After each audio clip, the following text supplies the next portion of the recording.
As the train was leaving, my daughter waved at me with a big smile on her face. It had been about 2 months since she last saw my husband, and she was eagerly looking forward to visiting him. As soon as she boarded the train, I sent a message to my husband. About 4 hours after I got home, my daughter called me. I had told her to call when she arrived, so I assumed it was her checking in. "Hello, Sarah. Did you make it to San Francisco and meet up with your father?" I asked. Her response, in an unhappy voice, caught me off guard. "Mom, come and pick me up, please." "What's wrong?" I asked, concerned. "I didn't get to meet Dad." "What do you mean?" "I don't know, but I haven't heard from him. When I went to his house, some strange woman turned me away." "What?" "My name is Liddy. I have a family of 3 with my husband, Robert, and our 11-year-old daughter, Sarah. I conceived my husband's child while I was still in college, so I'm 32 years old now. After our baby was born, I managed to finish college with my parents' support. Since then, I have been a housewife. The unexpected pregnancy and early marriage caused confusion and concern among those around us, making it a difficult time. However, my husband assured me that he had always planned to marry me and it was just a matter of time. After graduating, my husband got a job at a well-known company. With a good starting salary and company housing, we didn't struggle financially and lived happily together. We didn't have a traditional honeymoon phase, but our daughter was so precious that it didn't matter. My husband adored her and always took care of her on weekends, allowing me to relax and spend time with friends. Life was good, and I had no complaints. Time flew by, and soon our daughter started elementary school. By then, my husband had been working for the same company for about 7 years and had been promoted. Although he had more responsibilities and came home later, we still enjoyed family road trips on weekends and created many happy memories.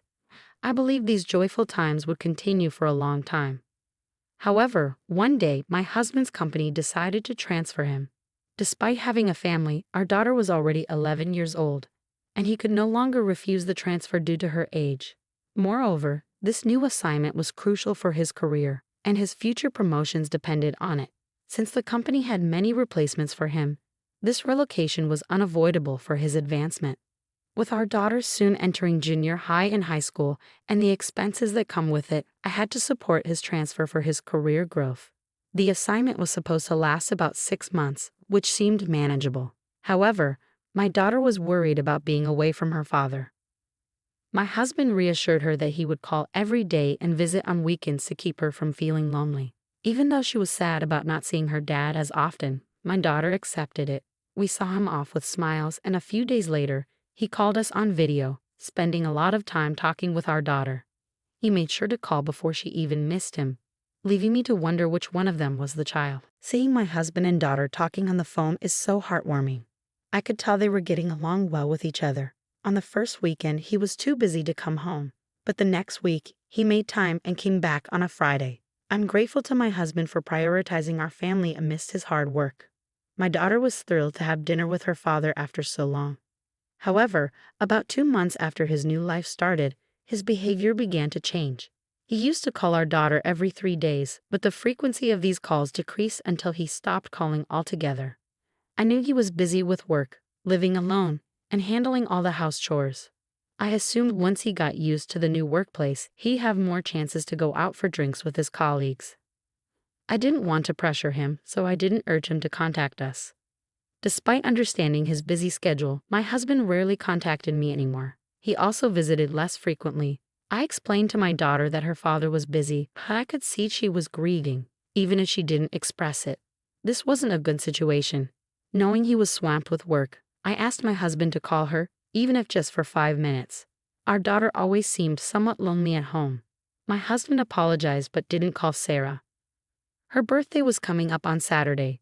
I hoped he would come home to surprise us. She also hoped, saying, "Maybe Daddy will come home."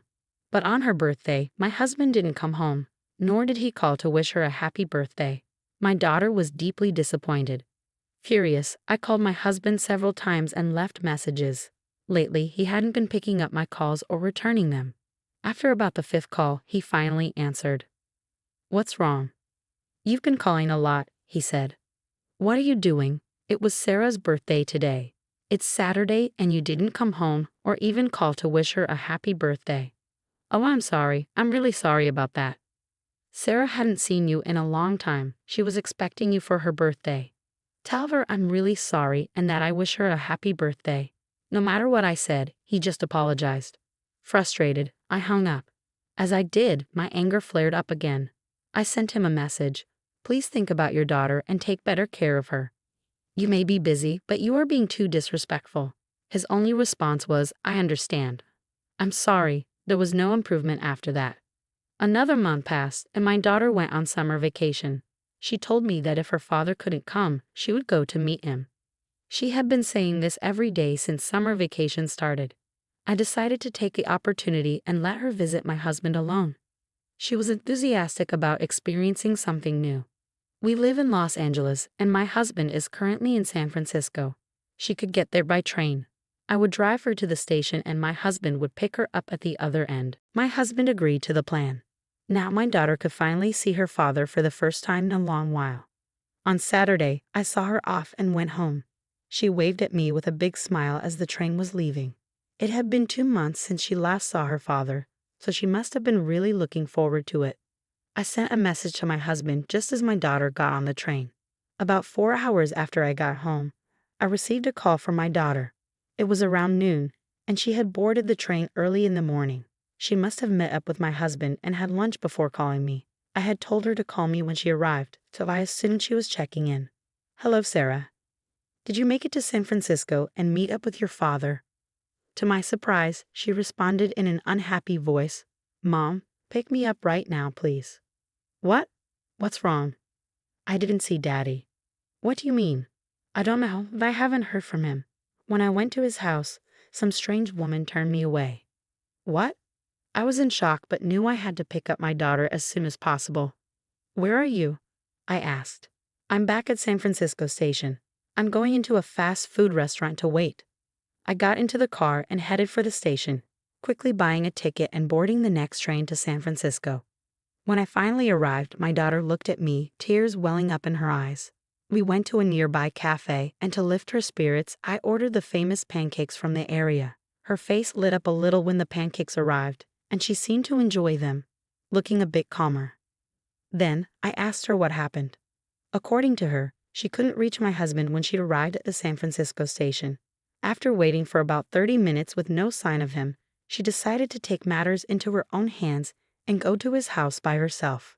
I had given her my husband's address in case something like this happened. Being a Gen Z girl, she used her smartphone to navigate there quickly. She got on the train and went to my husband's house. When she rang the doorbell, a woman's voice answered, Who are you? My daughter, surprised but managing to respond, said, I'm here to see my dad. The woman told my daughter to go home and not to see her dad because she was in the way. She hung up without even opening the door. My daughter then went back to the San Francisco station, feeling dejected. Hearing this, I was so angry that I couldn't contain myself. If she told you not to see your daddy, then let's do that, I said, taking my daughter home and immediately starting preparations to move out. When I explained the situation to my parents, they were furious and offered to help in any way they could. For the time being, they let us temporarily live with them until I could find a job. My husband called and said, I didn't see Sarah at the station. Did something happen? It seemed his adulterous woman hadn't told him that she had turned his daughter away. Since there was no word from my husband on my daughter's phone when I went to pick her up, I doubted he even went to the station. Dumbfounded, I decided to let it slide. Sarah got sick on the way there and had to turn around, I replied. I just finished at the hospital, and I'm sorry I couldn't call you.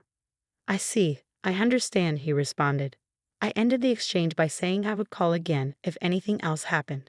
I was pissed off because it was so obvious he was just pretending to be worried about us. I decided to focus on punishing my husband. First, I sent his belongings to his address. Then, I received the results of the investigation I had ordered from the detective agency.